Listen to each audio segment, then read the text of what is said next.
एक बार वेद व्यास जी ने जब ग्रंथ को लिखा तो विमोचन करने के लिए महाराज श्रीमन नारायण के पास पहुंचे।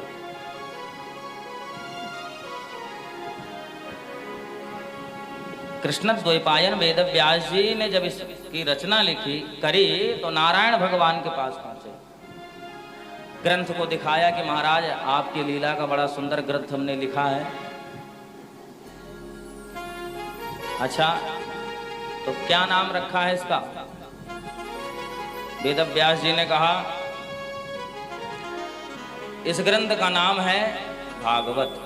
भगवान ने कहा कि अच्छा इसका अर्थ क्या होता है? बोले भगवता प्रोक्तम भागवतम, भगवत नाम भगवान का, भगवान के जहाँ लीलाओं का वर्णन है, भगवान की कथाओं का वर्णन है, जो भगवान के भक्त हैं उन्हीं का यह ग्रंथ है, इसका नाम भागवत। भगवता प्रोक्तम भागवतम, भगवत नाम भगवान का और आपका ही ग्रंथ है। भगवान ने कहा बहुत सुंदर, बहुत अच्छा किया व्यास जी आपने। बगल में लक्ष्मी मैया बैठे थे। लक्ष्मी मैया ने महाराज जब देखा तो टेढ़ी भ्रकुटी कर ली व्यास जी की तरफ, बोली ही नहीं कुछ देर तक। व्यास जी समझ गए क्या बात है, माता क्रोधित हो रही हैं, क्या बात है माता? तो माता लक्ष्मी जी ने कहा कि तुमने इतना बड़ा ग्रंथ लिखा, मेरा नाम तो कहीं है ही नहीं। भागवत आपने लिखा पर मेरा नाम कहाँ है? व्यास जी निपुण है महाराज, विद्वान है। उन्होंने कहा भगवतिया प्रोक्तम भागवतम, भगवती का कहा हुआ वचन भी भागवत है। भगवती के मुख से ही भगवान का नाम निकलता रहता है। आपने सुना भी होगा कि भगवान नारायण भी लक्ष्मी जी को कथा सुनाते हैं, और वही कथा लक्ष्मी जी, जो कथा नारायण एक मास में सुनाते हैं, वही कथा लक्ष्मी जी एक वर्ष में सुनाते हैं। समझ जाओ कितना विस्तार है कथा।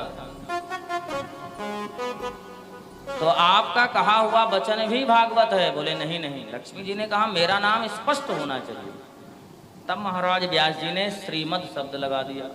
श्री मतलब लक्ष्मी जी का, श्रीमद भागवत महापुराण है। पुराण नहीं है, महापुराण।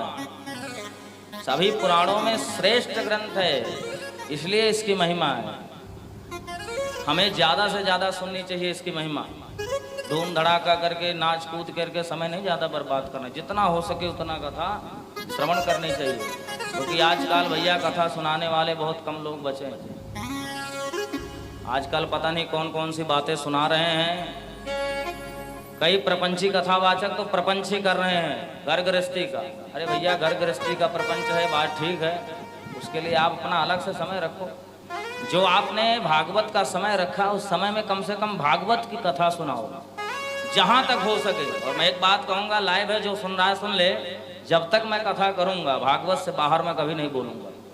दृष्टांत भले कहीं चला जाए, लेकिन कथा के बाहर में जाकर के घर गृहस्थी का प्रपंच, उसके घर में ये हो गया, उसके घर में ये हो गया, माँ बेटे में ऐसा हो रहा है, वैसा हो रहा है, मान रहा हूँ संसार में सब कुछ हो रहा है, ये सब जानते हैं, बताने वाली बातें नहीं हैं। लेकिन यहाँ से जो उपस्थित हो रहा है, जैसे मैंने कल व्याख्या की थी, यहाँ से जो उपस्थित हो रहा है, श्लोक जो कह रहा है, यहाँ की कथा जो जिसके ऊपर उतर रही है, वो चर्चा आप कर सकते हैं। सियाल को बुद्धिदायक, जैसे मैंने कल व्याख्या की, साले साल से लोग महाराज सलाह लेते, लेकिन दुनियादारी का प्रपंच कर करके समय को बर्बाद करना ये अच्छी बात नहीं है। बोलो राधे राधे। तो श्रीमद् भागवत में सत्य की वंदना की गई है महाराज।